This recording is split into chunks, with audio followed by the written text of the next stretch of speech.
1999, and we're forced to make another Doing It Right tape. Originally, the tapes were designed to talk about strictly technical diving, a higher level of diving, or advanced diving, or cave diving, or wreck diving, or whatever you want to call it. And the second tape, we went into more detail about how we do these things, and into minute detail how we rig things. This tape has to go all the way back and start at the basics. What we've discovered is that there's such a tremendous misdirect in diving, and that the problems are all emanating from the basic level. What we've got to do is go back and start with the very basics and work our way forward.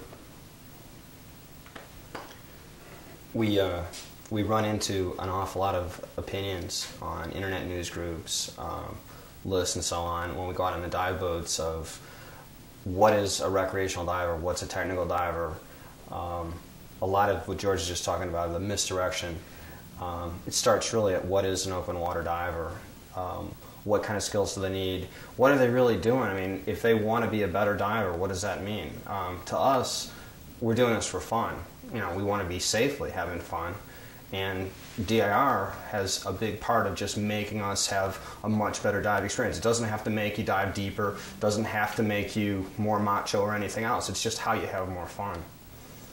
Yeah, I have to concur with both of you. I see when I'm put upon to explain the concepts of DIR, I have to reiterate the fact that this is not necessarily a gear, but a total approach to diving that's based on fundamental principles that you learn in introductory diving. There's nothing really special about that.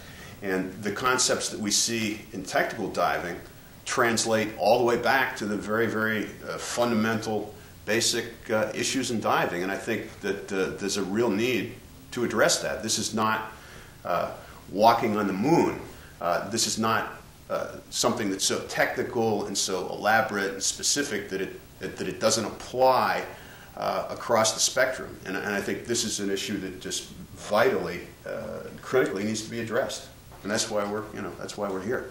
And what we found is that from the most basic levels of diving, people are conditioned to think that A, there's a higher order of diving out there, which there's not, and B, that this order needs to be achieved as a goal of diving, which is completely confounds the reason you dive in the first place. I started diving just because I wanted to see what was there.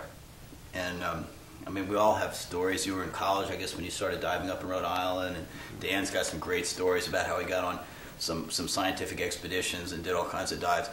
I was a fisherman. I just wanted to see what was down below. I just was fascinated, and as we tried to do dives that were either more remote or different, a wreck dive or a special environmental dive like a cave dive, we had to go get the training to do those dives. We were lucky enough to find out initially, because we had good basic instructors, that yes, you did need to know what kind of environment you would be up against, and that there were certain pieces of equipment or certain methods or certain procedures that needed to be followed in order to handle those environments. So we knew to get some more information. But information's a scarce thing back when we were starting out, and now, much worse, information is misinformation in most cases, or disinformation, or misdirected information.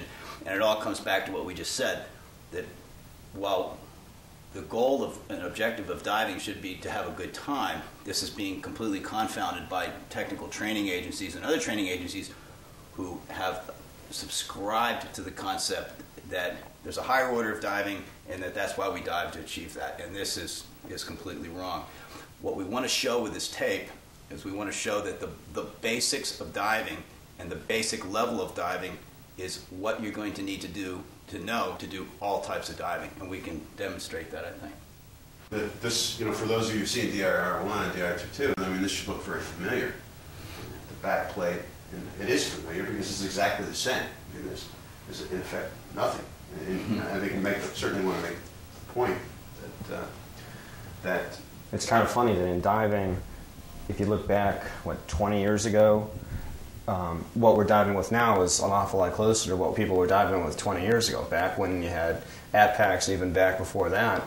The diving systems were actually a little bit more intelligent than an awful lot of the high-profit manufacturer type things that were designed more for colors and You know, how you could sell a lot of stuff to people that were just getting into something rather than what was actually good for them.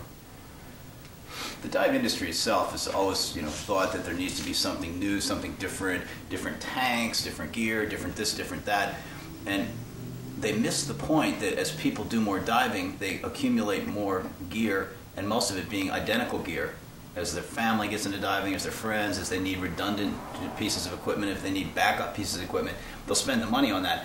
If they get hit too hard up front with items that are extremely expensive or single purpose, then they're unable to adapt and unable to spend the money that they would have otherwise spent. And this tends to kill diving for a lot of people. They tend to get out, as well as the misconception and the belief that there needs to be some aspiration to do a higher level of diving. That also ruins it for people. The same equipment that's used for open water diving is what we use for the more advanced diving. If we can put together a system that works in all situations and can be taken with the diver from the very beginning to the highest level of diving you possibly dream up, then that's the correct way to go. You've improved safety, you've improved comfort, you've enhanced the ability for everybody to function as a team. And everybody gets to practice something thousands of times instead of 10 times or 20 times, which is insane. It's like a martial artist. Are they going to practice one move one time only, or 3 or 4 times? Or are they going to do the same thing again and again and again until they have it really down? That's the whole thing that George is talking about, and Bill too. You have to do the same equipment all the time if you really want to have skill with it. And you want to have the same set of responses to circumstances no matter what gear you're using. So you want the gear to be, basically to function the same way. And that's one of the tenets of DIR. Is the uniformity of the response, that no matter what happens, the response is almost automatic, autonomic in a stressful situation. And the same concepts apply across the board. And this is certainly something I think we've all been able to put into practice, is that whenever we put the gear on, it's essentially the same gear, and that comfort level and that automatic response level, I think, is important to our survival as individuals and as a team, and your ability to interact and help your buddy and to be part of your buddy's life support system. I think basically if we could get everybody to go back and read the first 3 pages of the PADI Open Water 1 manual, I think they would find that everything that they really need to know and carry with them is stated in those first few pages, and half of those pages are pictures. One of the really important points that basic diving teaches you is that responses above water on the surface won't work underwater. It's a totally different set of responses. The fight or flight mentality will not work underwater. And so it's extremely important to learn what will work, and it's important to find gear that will work with what will work and to be able to use those responses.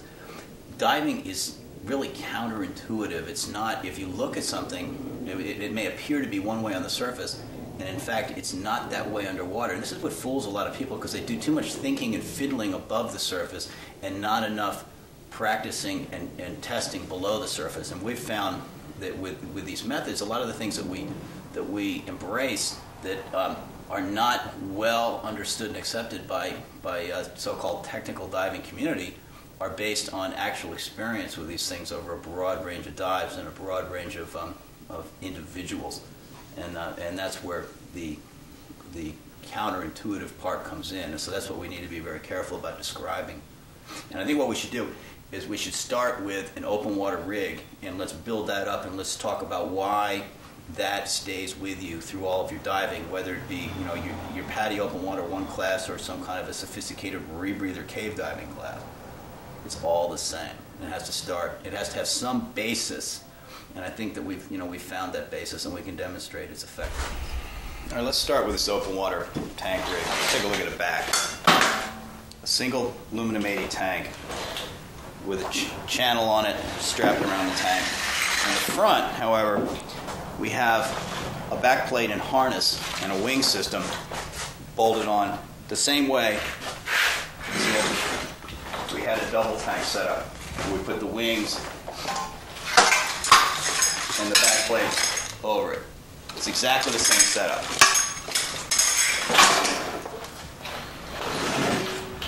Here are the elements. obviously we can, if we start with this, we don't have to buy anything different or use a different arrangement for a double tank setup, then, and it works for a single tank setup, this is a superior setup. But let's look at the important elements. Important elements aren't what they appear to be. The important element of this is you have to start somewhere as the basis for your rig. So let's start with safety. Let's start with a backup regulator. The backup regulator needs to be hung around the neck. You always know where your backup is. It's right here. The regulator you're breathing is the regulator you're going to share if you have an out-of-gas emergency. If your buddy needs gas, it's the one you're breathing. It's not clipped off someplace. It's not stuffed or stowed someplace. You know it's working because you're breathing it. The guy who's having a problem needs gas right now. He needs it to be working, and the only way you know it's working is if it's in your mouth. So the concept is your backup is around your neck, and you share what you're breathing. Now this will hold through all kinds of diving. If this will hold through stage diving, if you're breathing a stage bottle, you donate this stage bottle, that's what you're breathing. That's okay to breathe. You can always take the time to go to your backup. You're not the one with the problem, the buddy is. So if we start with that, those two concepts, the backup and what you're breathing, that's easy. That takes care of half the rig. The other side of the rig is simply inflation. Deflation, inflation, which, by the way, also will act as a third backup regulator. You don't rebreathe it. There's helium in that, so the voice sounds funny. But if in a pinch, I mean, here you have another regulator if you need it. That'll come into play in a double tank rig. We'll see later. And then your pressure gauge right here, clipped off on your hip, carries through all types of diving. You read the pressure gauge. Notice that there's no console, there's no other instruments or things attached to this. It's just a simple pressure gauge with a clip tied to it, clipped off on the hip. You don't have anything dragging on the coral. You don't have anything get hung up on things. And we'll see what you do for gauges later on. But this is the basic rig. The harness has a backup light here. You put another backup light here. This follows all the way through all types of diving. This is your to deploy a backup light, you turn it on, make sure it's on, and then you detach it in case you drop it. You can find it because it's turned on. And, in open water diving, that light could be how they find you at night when you drift away from the boat. That could be, a signaling device. There's a lot of reasons for this. Or, of course, just to look at something. In wreck diving, this is your true backup light. In cave diving, these become backup lights. You normally have two of them. The adjustment of a harness like this has to be idiosyncratic to the user. This is done, as we'll find later on, through the side here. But the total rig has the waist strap here. It has a crotch strap here. Now the crotch strap holds the rig down. And later on, as we get into more advanced forms of diving, we also find that our scooter attaches here, and this pulls us through the water. And we have other pieces of gear that we may add to the mix, like a light or other things that would find a place in this rig without changing anything. The other piece of safety equipment that's extremely critical, not only in its existence but its location, is a cutting tool of some kind. And here you have your knife right on your waist.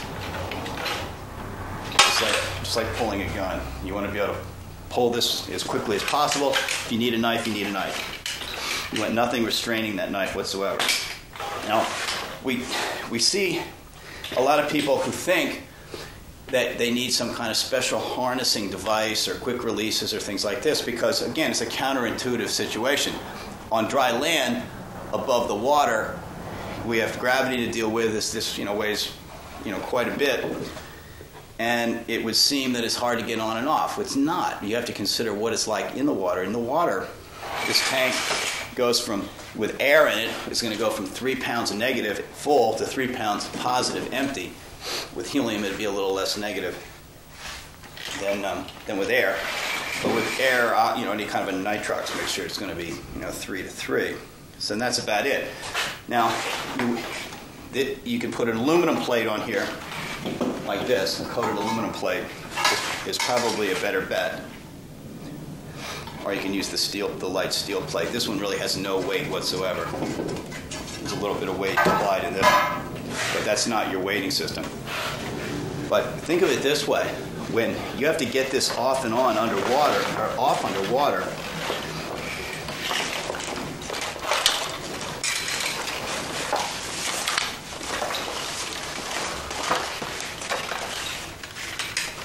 let's take a look at how it looks.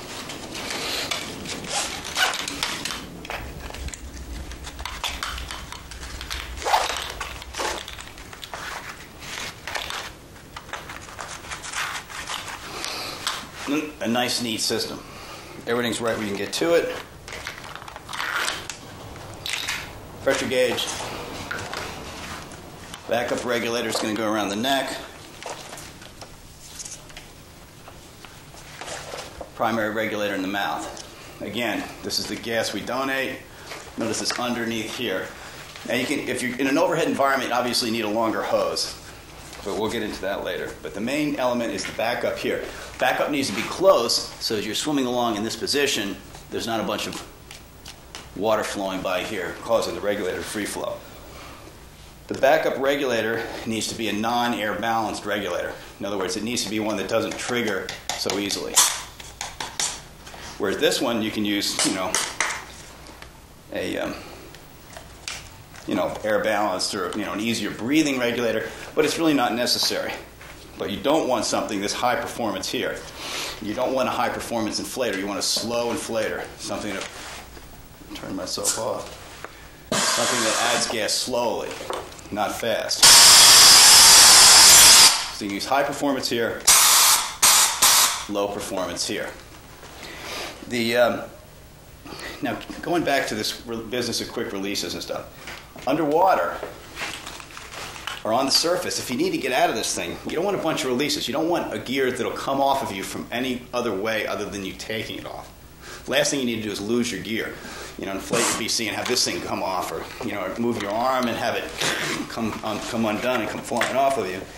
But underwater or on the surface, the correct way to come out of this gear, and keep in mind this is with gravity. I mean, without gravity, it's absolutely nothing. But the thing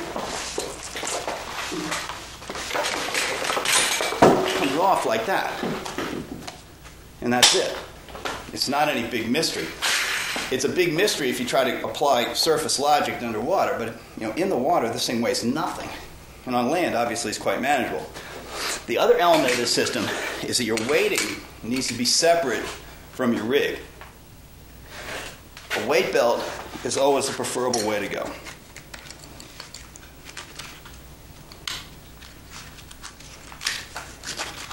You want a decent buckle, like the Scuba Pro buckle.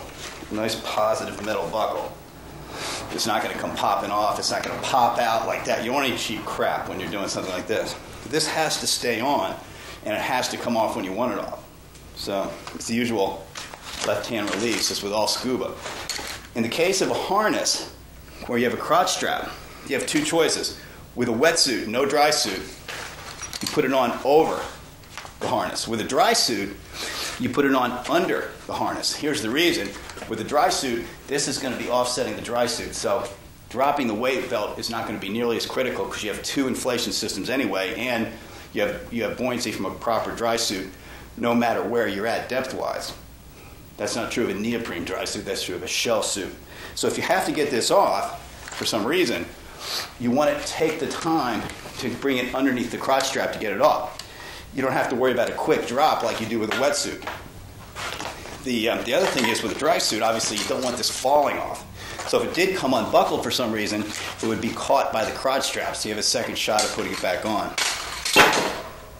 So let's look at the elements of the harness and how this applies to double tank diving, why we can take the same exact concept and rig and bring it over here to our doubles. The pieces of gear missing from the console, where we just have the single pressure gauge, are of course the compass and the depth gauge bottom timer.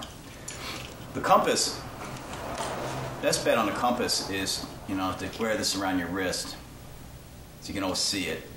and using a reverse bezel, which means that the needle will point to the direction that you're actually, it'll point to the reading in degrees that you're actually heading because the bezel's reversed. So while the needle's pointing north, the dial will read, right now the needle's pointing north, but the dial's reading 330 degrees. So on the bottom timer and depth gauge on the other wrist, you've got all the information you need. Generally, a lot of people feel they need to buy computers or things like this. This is pretty much a waste of money. The decompression algorithms are fairly simple. They are padded so badly that they probably aren't going to do you any good, and they aren't going to work later on in diving, as you'll find out. So the best bet is to get a bottom timer, which costs about a fifth to a sixth as much as a computer, and to get a good Sunto reverse bezel compass. You don't need the console, you don't need the huge mess, because you always want to have this information at your fingertips, so to speak, not on a console, not dragging through the mud or through the coral or whatever. So the other piece is a backup light, which is extremely important to be thinking along these lines, because it's the same backup light you really need for open water and for any other kind of diving is what you're going to use for any so-called sophisticated diving. It needs to have an end attachment point. It needs to have non-rechargeable batteries. Generally a 3C cell light. These batteries, this canister needs to be of a canister shape so that it doesn't crush the batteries, and it needs to have no switches anywhere on it. It needs to be twist on, twist off. Very simple, and it needs to be well manufactured so that it doesn't turn on by pressure. So these are the elements. It needs to not overdrive the bulb. The bulb needs to be matched to the voltage of the batteries. And you have to keep in mind that when you really need this, you really need it. In other words, you don't need the bulb to blow, and if you need a signal or you need a backup light, it has to work. So this is a critical piece of equipment.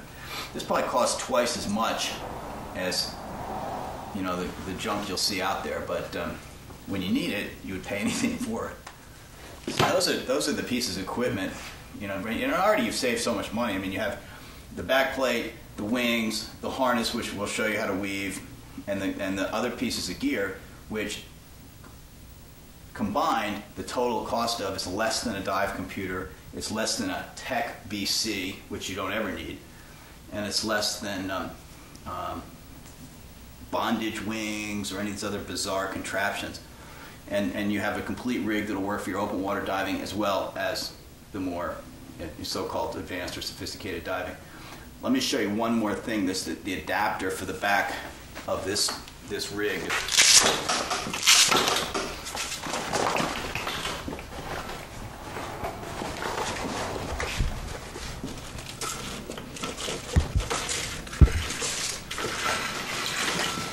This is just a channel on the back with bolts that are fixed through.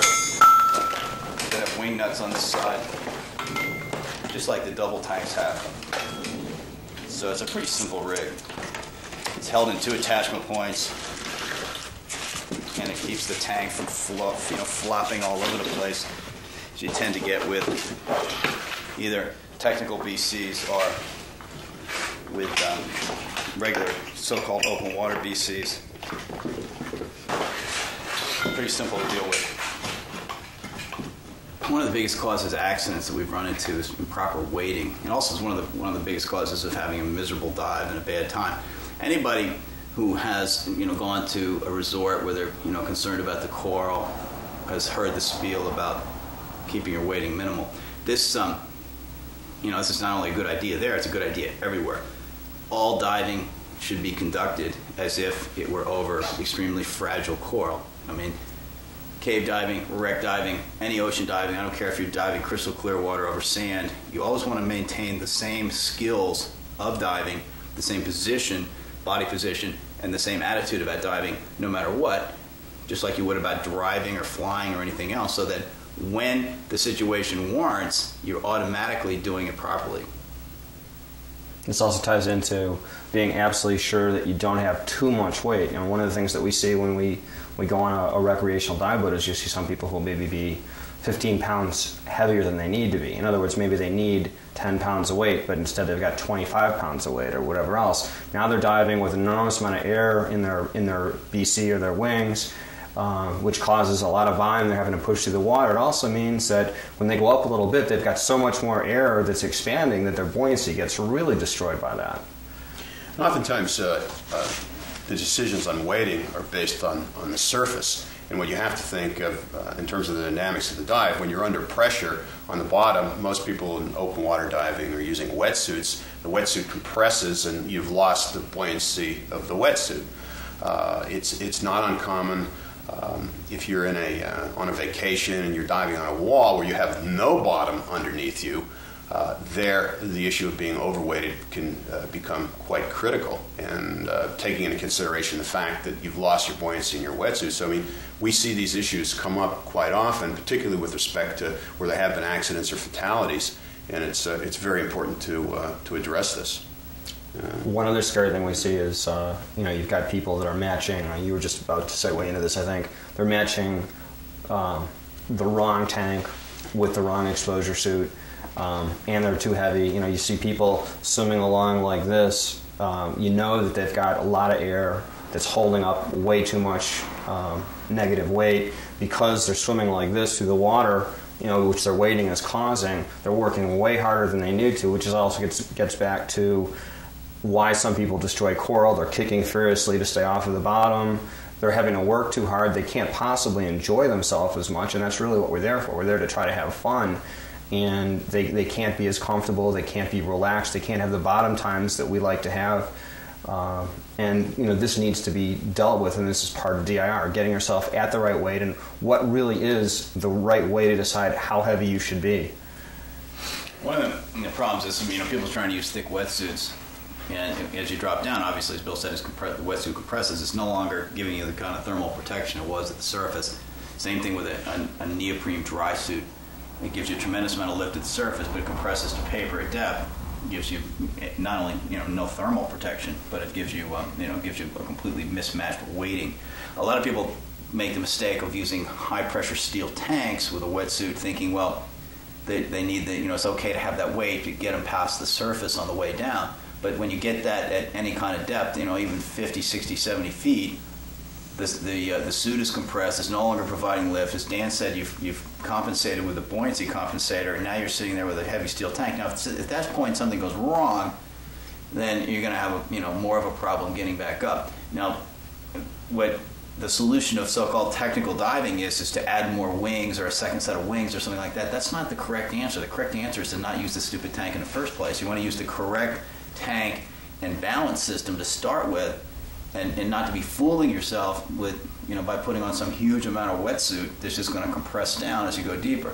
You're either going to be diving a dry suit or you're going to be diving a wetsuit. There's just nothing in between. There's nothing that's going to make up the difference because of the dynamics of pressure.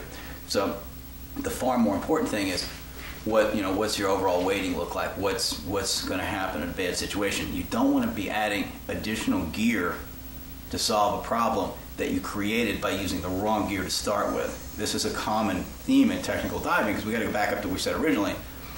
Dive industry likes to keep creating things for you to buy rather than just using the simple concept that the more you like diving, the more of the same stuff you're going to buy, and so on and so forth.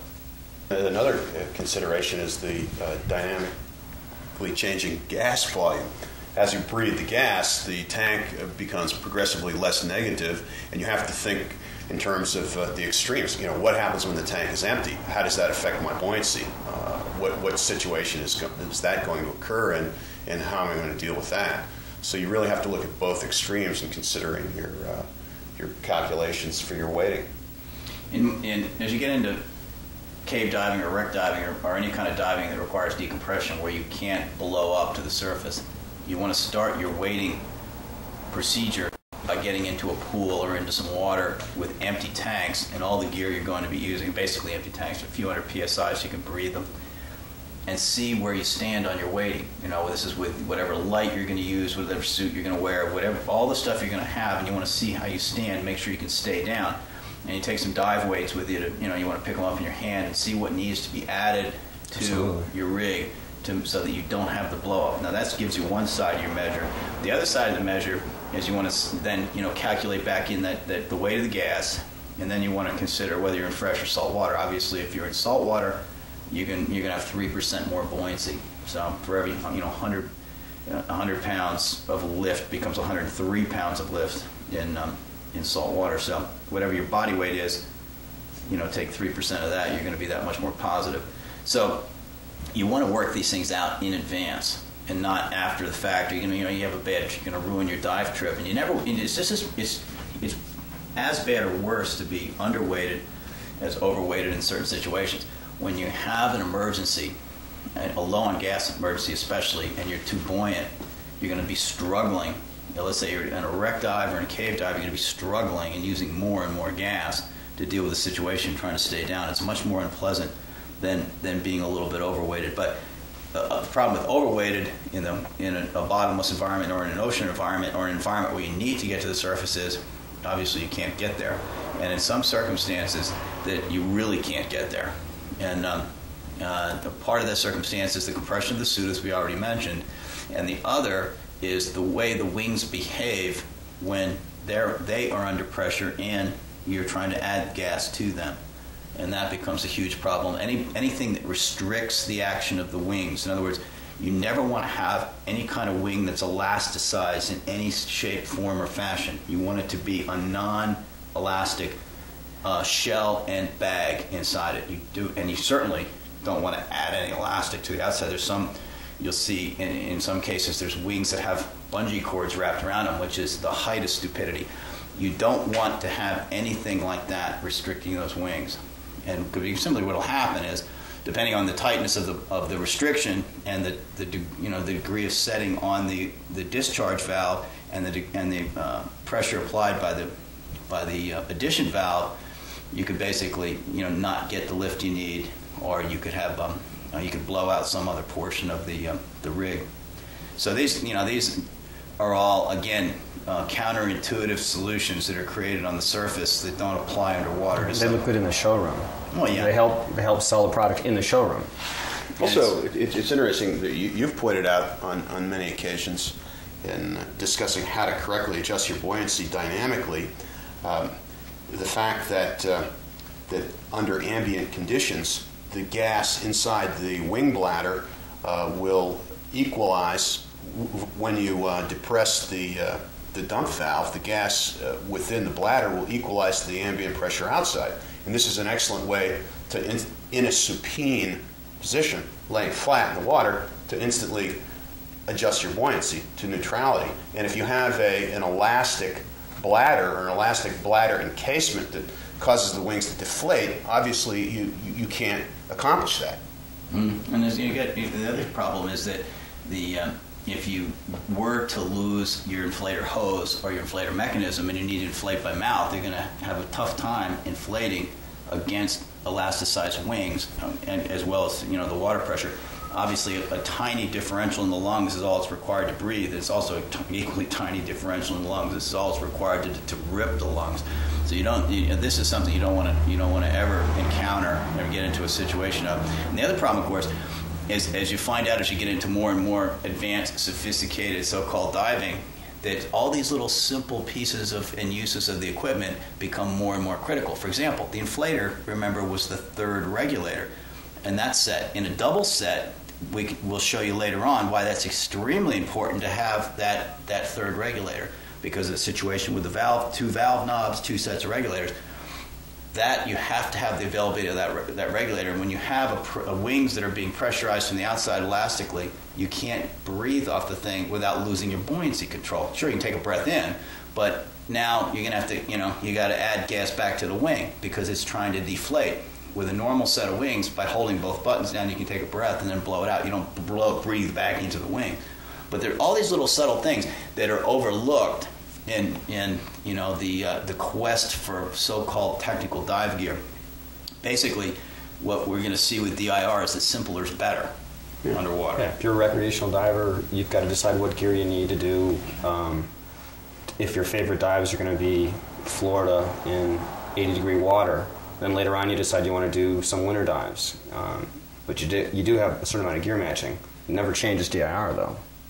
The solutions to the problems are always the same. When, if you're diving with some guy that's got his, hose in some kind of convoluted clipped off situation over here, and he's breathing some other short hose that's this long, and you need gas from him, in the DIR system, it's the gas the guy's breathing is donated, and that should be enough hose length to comfortably share gas and do the emergency swimming ascent that is taught in basic diving. If, on the other hand, the guy's got some convoluted scheme for sharing gas, then this isn't going to work very smoothly, and it could precipitate a further problem or accident. And this is something that is lost on a lot of people, especially when you get into so-called technical diving, where this concept of personal preference starts taking over, and everybody's doing their own thing. And then when there's a problem, nobody ever seems to ever be able to explain what happened, because they're breaking all the basic rules. But they can't explain what happened because they weren't there with their buddy. In other words, they didn't read the first 3 pages of the PADI manual where it talks about buddy. So they don't know what happened. And then when they can't seem to have a common solution. So because the gear is so convoluted and everybody's doing something different, that the act of trying to deal with a problem creates further problems and further distractions, and before you know it, you have an accident where nobody can really quite pinpoint what went wrong. And all that went wrong was the very simple fact that they weren't acting as a buddy team. And part of acting as a buddy team is doing things the same way and having common solutions to the common problems of diving.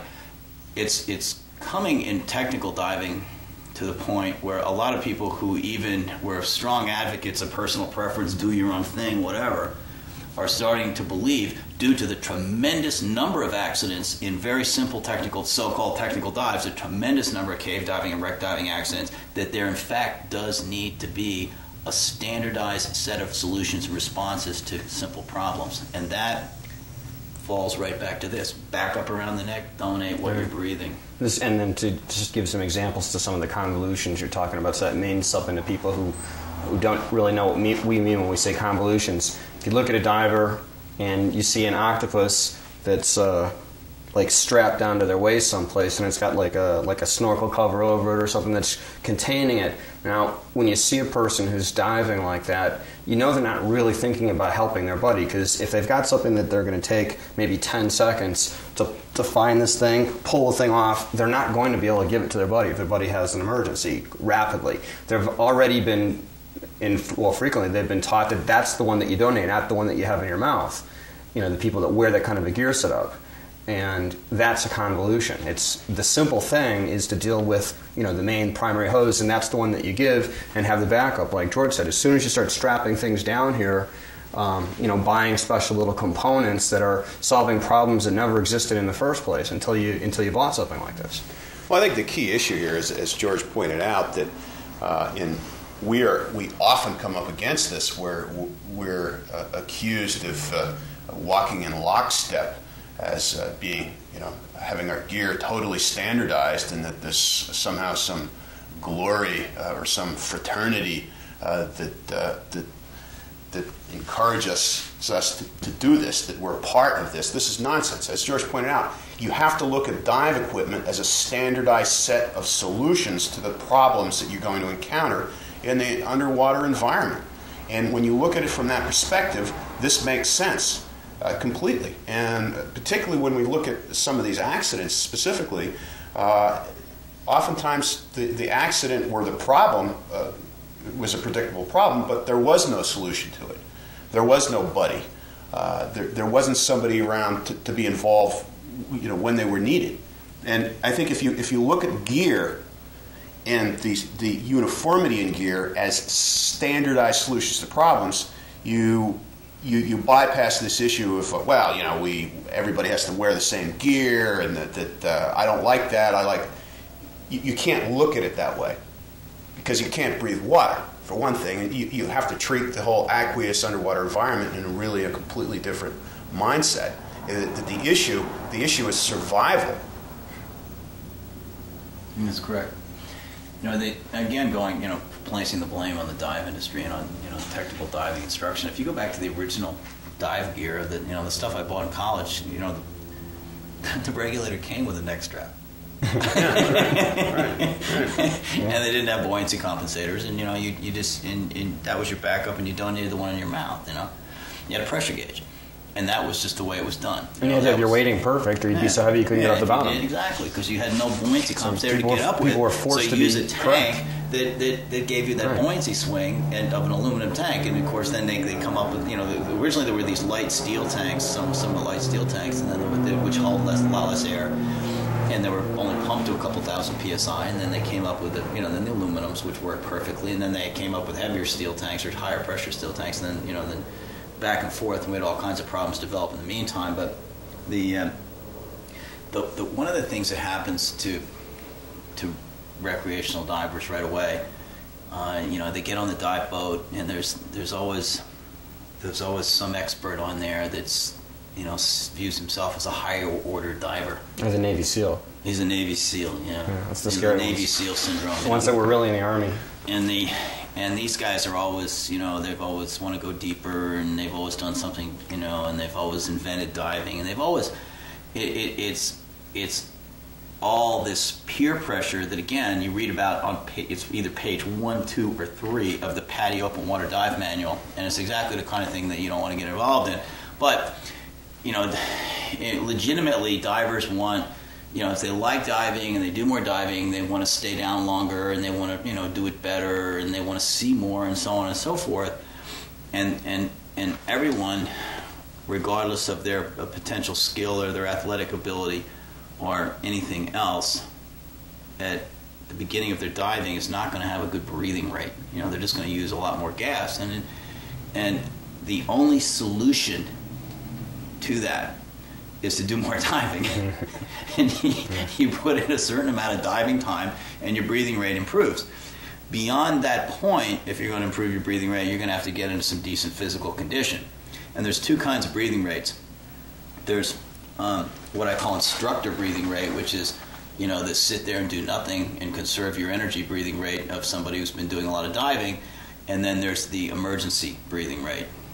And the guy that can hold his breathing rate under control in a stressful situation is generally going to be somebody who's A, done a lot of diving, B, prepared themselves correctly for stressful situations, and C, is in top physical condition.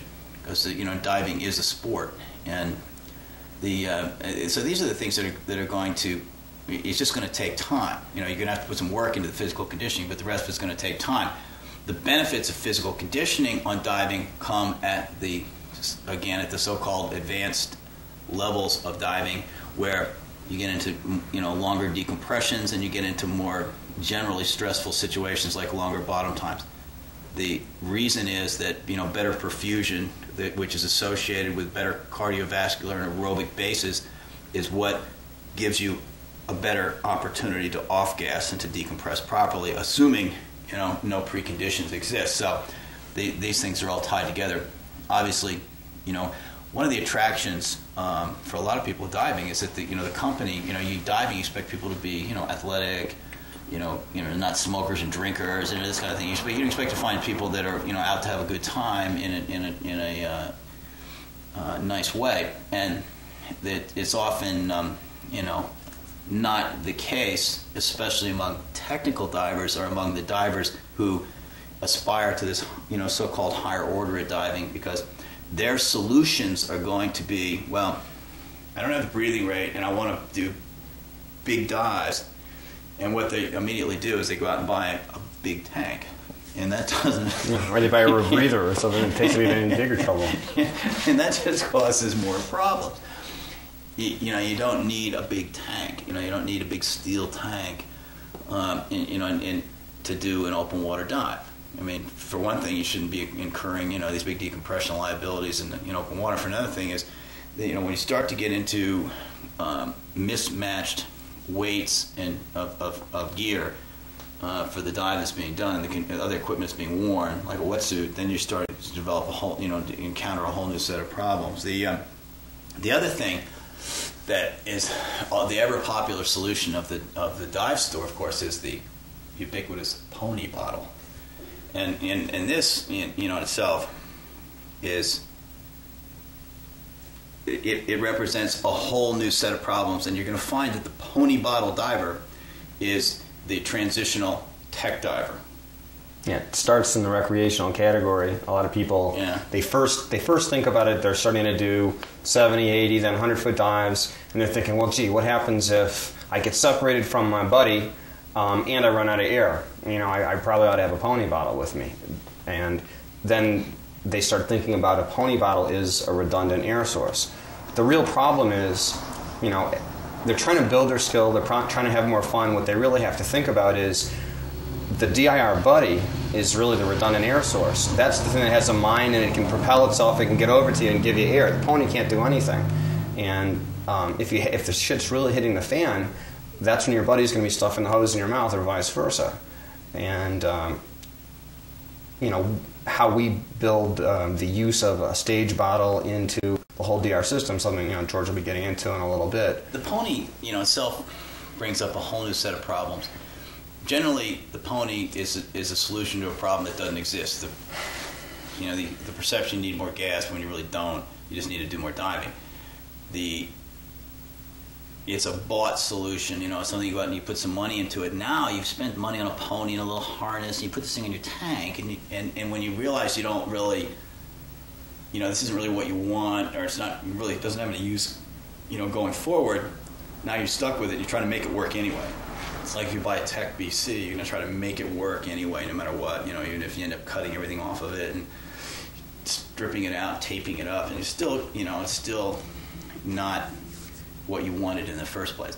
And, you know, so that becomes a problem. And then you look at a pony mounting to start with. First of all, it's a complete violation of any common sense rules.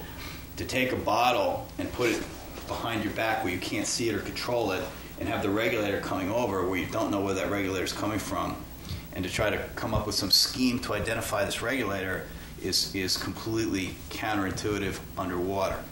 Well, this is a 30-foot bottle rigged as a stage instead of as a pony. But that one, it's a little oxygen bottle. But take a look at this. This bottle is a 50% nitrox bottle. It's marked for 70 feet. Now if I hook this thing in here,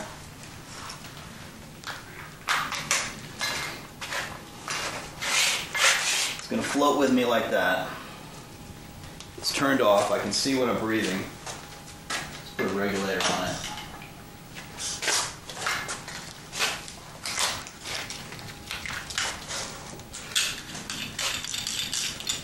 It's a little stage bottle rig. We'll show how to rig this.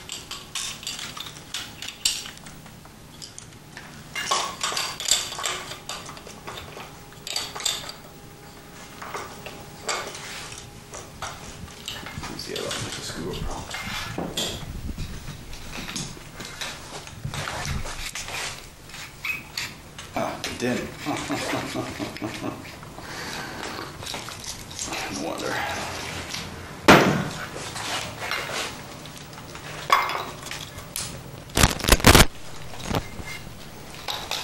Okay.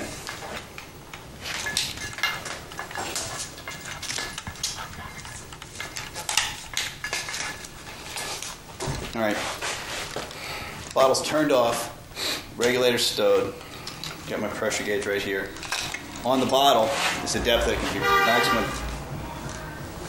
On the bottle is the maximum depth that can be breathed at, 70 feet. If I were to have it on the other side, you'd be able to see the same thing, 70 feet. And the buddy can see it too. If I want to know what's in this bottle,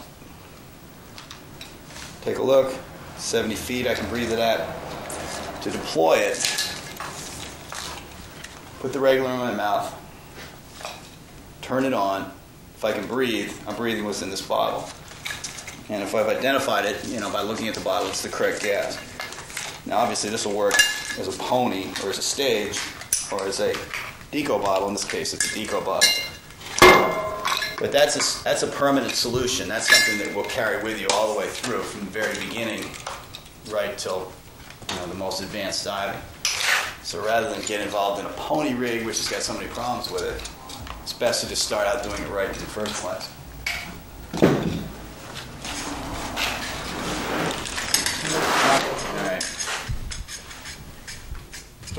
harness on, a lot of people, again, come up with this quick release nonsense. Putting on your jacket. Plus, as we showed, the thing will come off underwater or on the surface like that in a pinch if you have to take your tanks off. This is the way I tank them off. Underwater or on the surface. Or you can just, get out of it. You need to fit the harness to the diver, and it doesn't need to be tight. It just needs to not be sloppy. So look at this, one out of rig mount gear here. So look at the salient points of the harness. It's weaved and rigged properly. It won't cause any problems getting on and off. Yeah, look how high it is in the back. And the plate's going to seek its own level. You don't want your tanks jacked way up here and way down here. That's controlled by the bands. You want to put the bands on the tank all the way to the break of the crown, right under the break of the crown. Don't worry about where the tanks are standing up on the surface. That has nothing to do with the diving. Worry about where they are in the water. It's right here. You can't reach your valves probably standing here with the tanks on. But underwater you can, and if you have to get to them, you're having a problem, you release it. Let it come up. That's not likely to be the case. But anyway, it doesn't need to be tight here. It isn't going to fall off of you. The reason it's not going to fall off of you is that this coming from the back, from behind, is running flat against the body all the way back under here. So as the strap comes down, it's running along the body from here, up tight against the body and going in through here, like that. Then back out through that slot in the back. Tight up against the body, over the back. That is what, underwater, keeps this from pulling off. Obviously, I can pull it off right here, but when you put everything together, it doesn't pull off. You can put stage bottles here, they're not going to pull away. You don't need a chest strap.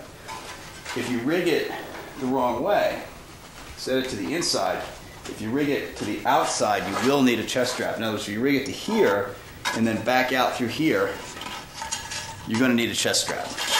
If you rig it from here around to the back of the back plate, you're going to need a chest strap.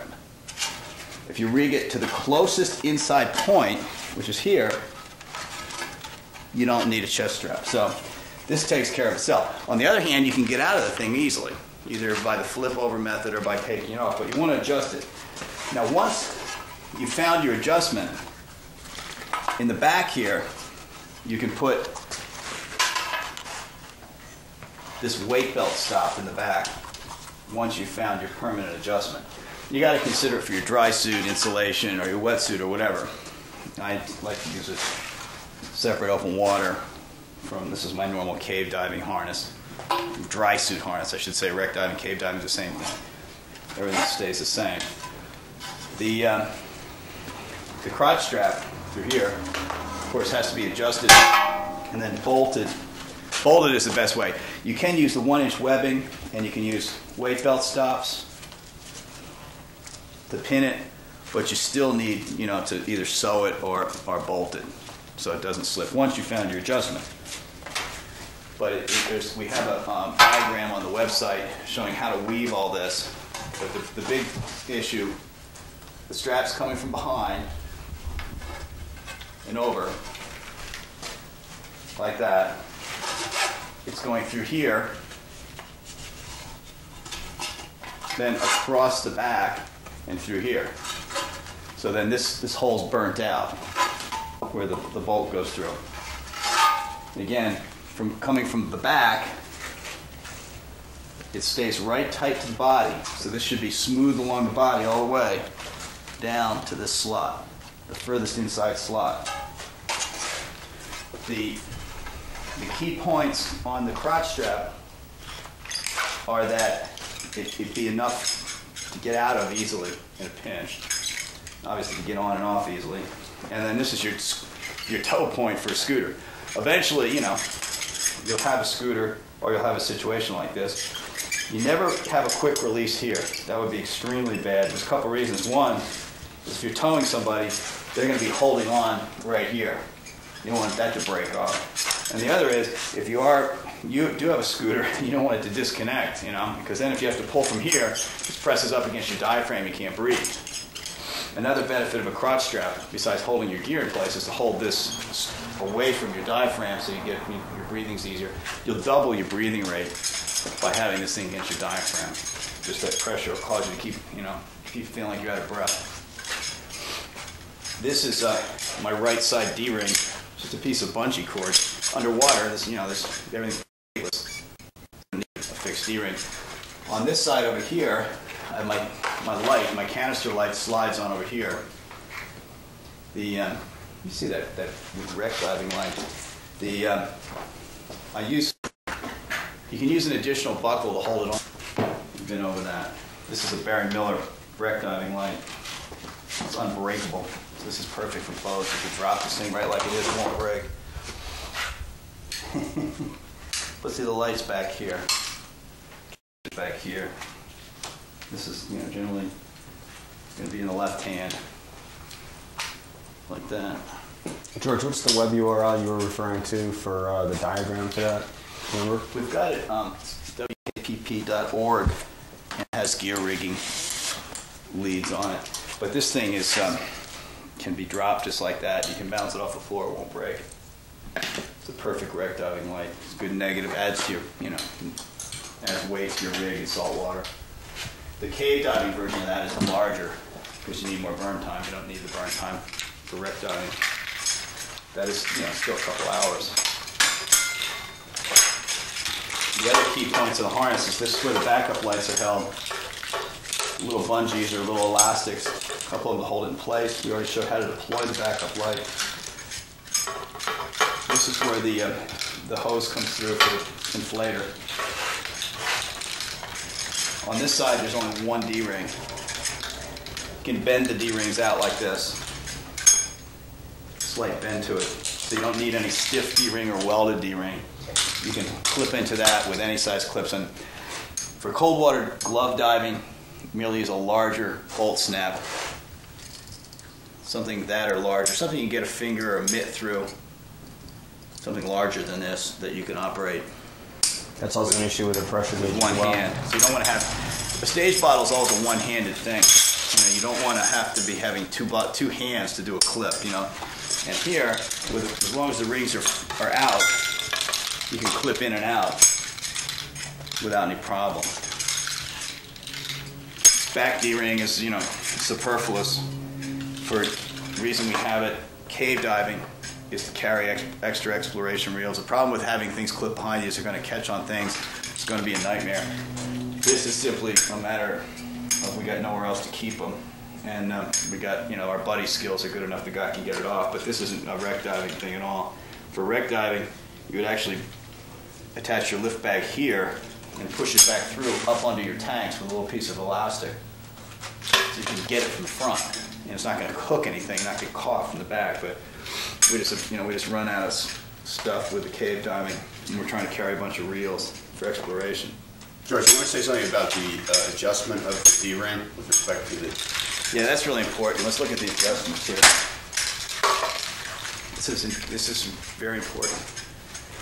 The D-ring, first of all, it's not on the front. These things aren't on the front of you. They're actually going down the side. It needs to be right at this level. So the bottle's actually in here. It's not way out here. The harness isn't out across the front like this. It's actually back here. So you see, there's nothing down the front at all of the diver, ever. Everything's on the side where it's not going to, where you're already breaking the water. There's nothing breaking the water here, so this has to be slick. So the stage bottles, everything's right down the side here. But this can't be down low. It has to be pretty much high, so when the bottle's clipped off, it's as tight as it can possibly be. If the bottle is waving around in the breeze, it's going to cause too much drag, and it's either in a wreck diving situation or in a scootering situation. So you want it tight here, and you want the bottle to be free here. You want it to follow its own slipstream. You don't want it to be causing drag by being stiff or fixed in.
far.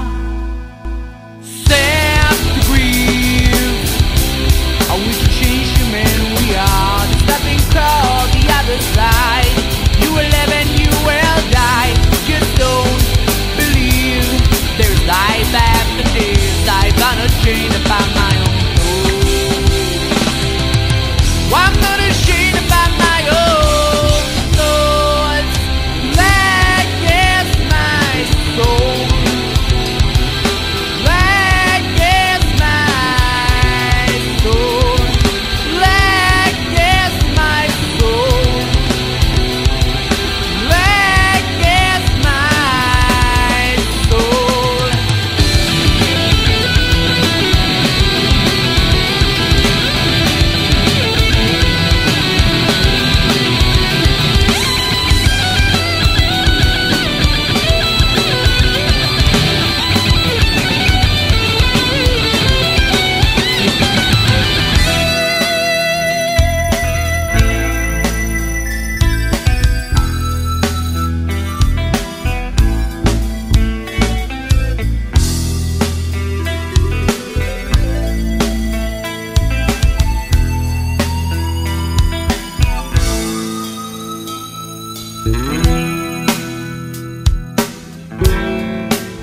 sun.